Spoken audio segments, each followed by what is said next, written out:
جی میرا سوال سطر کو لے کے تھا. جیسے بتایا جاتا ہے عورتوں کا اور آدمیوں کا ایک سطر ہے، تو اس کی کیا حدود ہے؟ جیسے سپورٹس ہے، سوئمنگ ہے، تو کیا اس میں مرد جو ہے وہ گھٹنوں کے اوپر جو شارٹس پہنتے ہیں وہ الاؤڈ ہے ایسا پہننا کہ نہیں؟ اور یہ جنرل آدمی اور عورتوں کا سطر کتنا ہے اور کیا ہے؟ شکریہ جی. سطر کی کوئی بحث ہماری شریعت میں سرے سے ہے ہی نہیں. جو بات اللہ تعالیٰ نے قرآن مجید میں فرمائی ہے وہ نہایت اجمالی لیکن بڑی مؤثر ہے، اور وہ یہ کہ ہر شخص کو حفظ فروج کا اہتمام کرنا چاہیے، یعنی شرم کی جگہوں کو محفوظ رکھنے کا. اس میں ساری بات شامل ہے، یعنی ان شرم کی جگہوں میں کسی غلط چیز کی طرف میلان پیدا نہ ہو، ان کا بے جا افشا نہ ہو، ان کی نمائش نہ ہو، یہ ساری چیزیں اس میں شامل ہیں. اس کی ابتدا تو وہیں سے ہوتی ہے کہ آپ شرمگاہوں کو ڈھانپ لیں، اور اس کے بعد ظاہر ہے کہ زیادہ سے زیادہ اہتمام، اور اس معاملے میں زیادہ سے زیادہ اہتمام یہ دنیا کی ہر تہذیب میں پسندیدہ ہی سمجھا جاتا رہا ہے. ہماری تہذیب میں بھی پسندیدہ ہے. تو آپ نے خاص ان اعضاء کو ڈھانپ لیا، پہلا تقاضا پورا ہو گیا.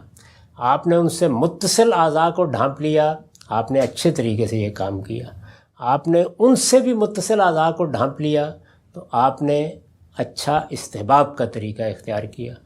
اور آپ نے اپنے سارے جسم کو بہت اچھے طریقے سے ڈھانپ لیا تو کیا کہنے.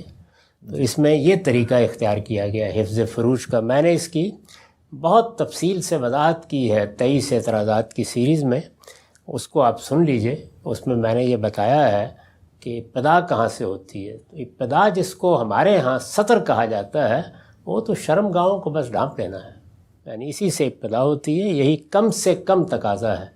اس کے بعد جو چیزیں ہیں وہ زیادہ تر فقہاء نے سد ذریعہ کے طور پر متعین کی ہیں، اور انہی کو عام طور پر وہ بیان کرتے ہیں. اس کی کوئی اصل بنیاد نہیں ہے. بڑی بحثیں اس معاملے میں ہمارے ہاں ران کو چھپانے کے بارے میں کی گئی ہیں.